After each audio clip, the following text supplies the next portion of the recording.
Ethan Adams here with redT Homes. It's usually Gavin Malcolm that's joining me, but in Gavin's absence, I got somebody else fun to talk to today. So why don't you tell everybody who you are? Sure. My name is Paul Coe, and I'm the Chief Investment Officer here at redT Homes. Excellent. So I'm going to kick it over to Paul, and I know the numbers really well from May. So we're talking about the May closing numbers. Paul's going to hit me with some questions. I don't know how many, probably a handful. And I'll do my best to give you guys some answers and enlighten you as to what I'm seeing in the market. Awesome. Yeah, let's get right into it. I think the biggest thing that people want to start off is inventory. Can you give us a lay of the land of inventory in May? Yeah, absolutely. So we closed May, started June, with 1,314 for sale in Denver County. I don't have the metro area memorized, but it was a little over 5,800. But I want to elaborate on Denver County because we've been tracking it for, probably 10 plus years. Literally every Saturday morning I get up, I check the inventory. I've been checking the metro area for, 4 or 5 years, but I'll give you Denver County because it's really telling. So we had 1,314 homes for sale at the end of May. If you look end of May over the last 9 years, going back to 2014, only 3 times have we had less inventory. It should be no surprise that 2021 and 2022 were those. 2 of the 3. 2022, we had 816 for sale, so about 500 less than we have now. 2021, we had 1,034 for sale, so about 300 less. And 2015, you have to go all the way back to 2015. So let's throw 21 and 22 out because they're COVID years. They're influenced by a lot of crazy factors. You have to go all the way back to 2015 to find a time that we had lower inventory, and it was 1,238 homes for sale, less than 100 for a Delta. Wow. It's nuts, isn't it? It's crazy. It's mind blowing. But the numbers don't lie at the end of the day. Yeah. Let's talk about price. Can you talk a little bit about average and median price and really how relative to 1 year ago would be great. Cool. So I have to cheat a little bit. I've got the numbers in front of me, so we do a little looking down. Apologies, audience. So we talk about price. Market peaked last year in June.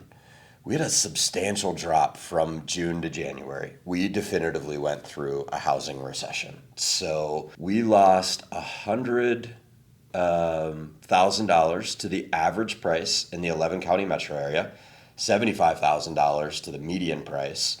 In Denver County, it was far more dramatic. We lost $152,000 to the average price, and we lost $96,000 to the median price.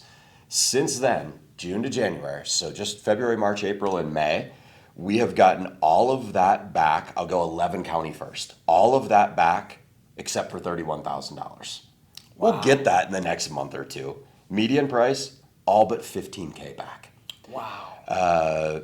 Denver County's lagging a little bit, 43,000 more to go on the average price to get back to our highs, and $35,000 on the median price to get back to our highs. So we've recouped, 60, 70, 80%, 90% on those numbers, and we've done it in 4 months. Wow. February, March, April, and May.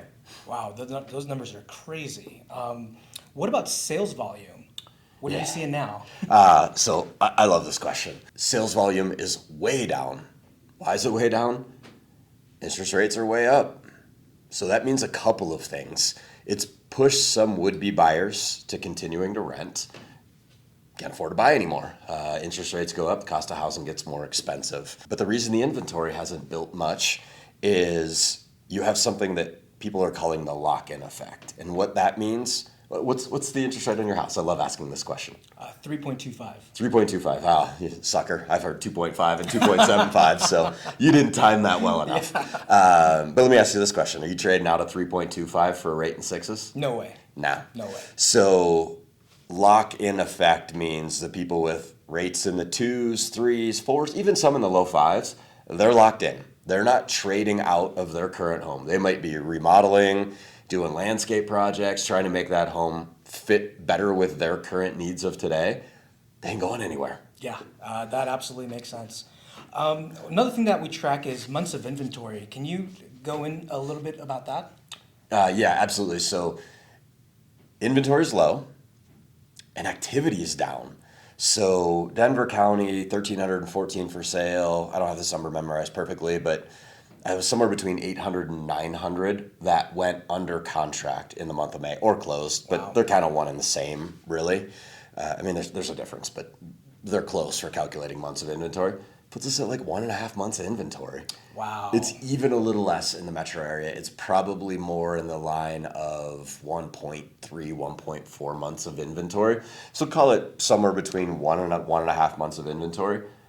A neutral market, not a buyer's market, not a seller's market. You're gonna be somewhere between 4 and 6 months of inventory. Wow. So we're still in a really good position here. Yeah, but all the media wants to talk about is recession, debt ceiling. They don't want to acknowledge the fact that real estate is still moving. We're back to appreciating again, albeit with substantially less volume. Yeah, right. I think the biggest question that everybody has is, are places selling for list price right now? Haha, good question.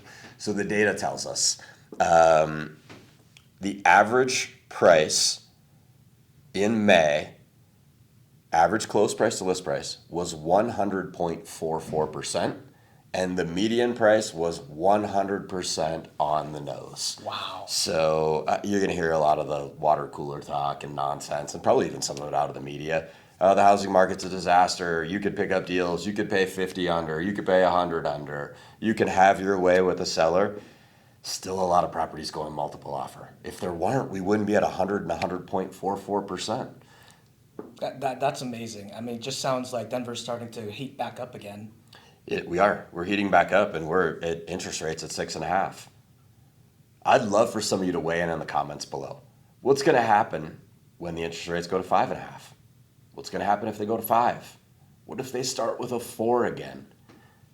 I don't want to answer that question because I'd love for you all to share your thoughts in the comments below. Any more questions for me? Nope, I think that's all for me. All right, cool. We'll wrap this up. So for more content like this, please like and subscribe to our YouTube channel, and have a wonderful day.